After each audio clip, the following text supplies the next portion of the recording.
Assalamualaikum warahmatullahi wabarakatuh. Saya Nela Saring daripada kelas 4 UPM akan menerangkan tentang tajuk keunggulan tokoh empat mazhab. Tajuk yang saya akan terangkan ialah tentang salah seorang tokoh empat mazhab iaitu Imam Syafi'i. Nama beliau ialah Muhammad bin Idris Al-Syafi'i. Beliau digelar Imam Syafi'i bersempena dengan nama datuknya Syafi'i bin As-Sa'id. Imam Syafi'i lahir pada tahun 150 Hijrah di Gaza, Palestin dan wafat pada 29 Rejab pada tahun 204 Hijrah. Antara guru yang terkenal ialah Imam Malik bin Anas, Sufyan bin Uyainah dan Muslim Khalid Al-Zanji. Seterusnya ialah pribadi beliau. Imam Syafi'i merupakan seorang yang tekun, rajin dan mencintai ilmu. Kedua, beliau merupakan seorang yang tawaduk dan sangat bersederhana dalam kehidupannya. Ketiga, beliau sangat memuliakan gurunya sehingga digelar tongkat Malik kerana Imam Malik selalu memegangnya apabila berjalan kerana terlalu usuh. Dan yang keempat, sangat pandangan jauh dan bijak berbicara. Seterusnya ialah sumbangan beliau. Imam Syafi'i merupakan pengasas mazhab Syafi'i. Beliau mengasaskan mazhab berdasarkan istidlal, qiyas dan ijma'. Antara murid beliau yang terkenal ialah Ahmad bin Hanbal, Abu Ibrahim bin Yahya Al-Muzani, Abu Yaqub Al-Urwati dan Ar-Rabi' bin Sulaiman Al-Marali. Mazhab ini banyak digunakan di Malaysia, Brunei, Indonesia, Iraq dan Parsi. Antara hasil karyanya pula ialah Ikhtilaf Al-Hadith yang membahaskan mengenai kehujahan hadis ahad secara khusus dan membela sunnah secara umum. Kedua, Al-Um membentangkan pendapat baru gaul jadid Imam Syafi'i dalam ilmu fiqh dan Al-Risalah membahaskan mengenai usul al-fiqh.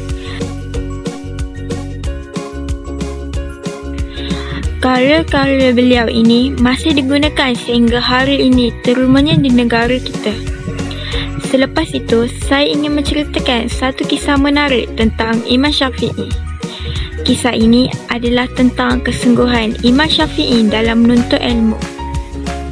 Suatu hari, Imam Syafi'i telah meminta izin daripada ibunya untuk keluar menuntut ilmu di Madinah.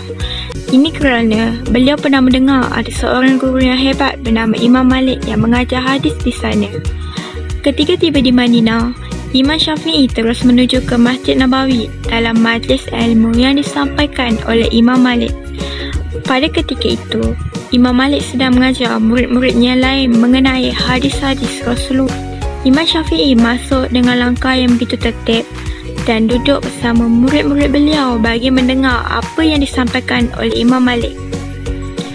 Ketiga murid-murid lain mempunyai pen dan kertas untuk mencatatkan apa yang disampaikan oleh Imam Malik.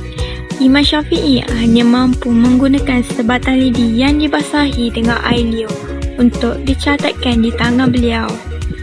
Imam Syafi'i mencatatkan segala yang diajar oleh Imam Malik tersebut di atas tapak tangannya. Tanpa disedarinya, Imam Malik memerhati segala tingkah laku Imam Syafi'i. Selesai pengajian tersebut, Imam Malik memanggil Imam Syafi'i dan menegur beliau kerana disangkakannya Imam Syafi'i berkelakuan tidak sopan dalam majlis ilmu.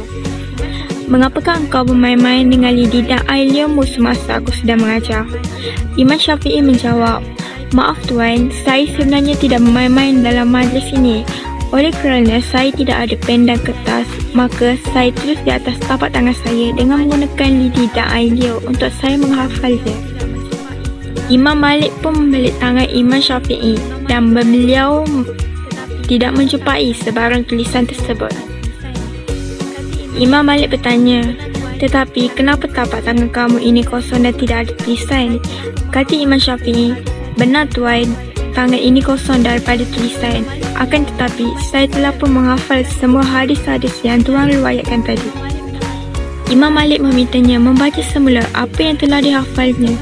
Ternyata, Imam Malik mendapati tidak ada satu pun hadis yang tertinggal daripada 20 hadis yang diajarnya hari itu.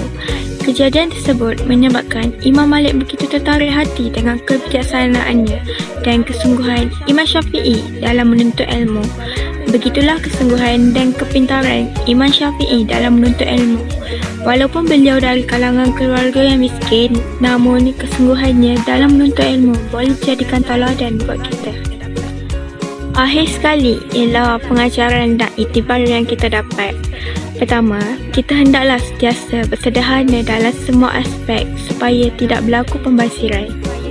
Kedua, kita hendaklah sentiasa gigih dalam menuntut ilmu supaya diredai Allah. Dan yang ketiga, kita hendaklah sentiasa menghormati orang yang memberi ilmu agar ilmu yang diberi diberkati. Sekian, terima kasih.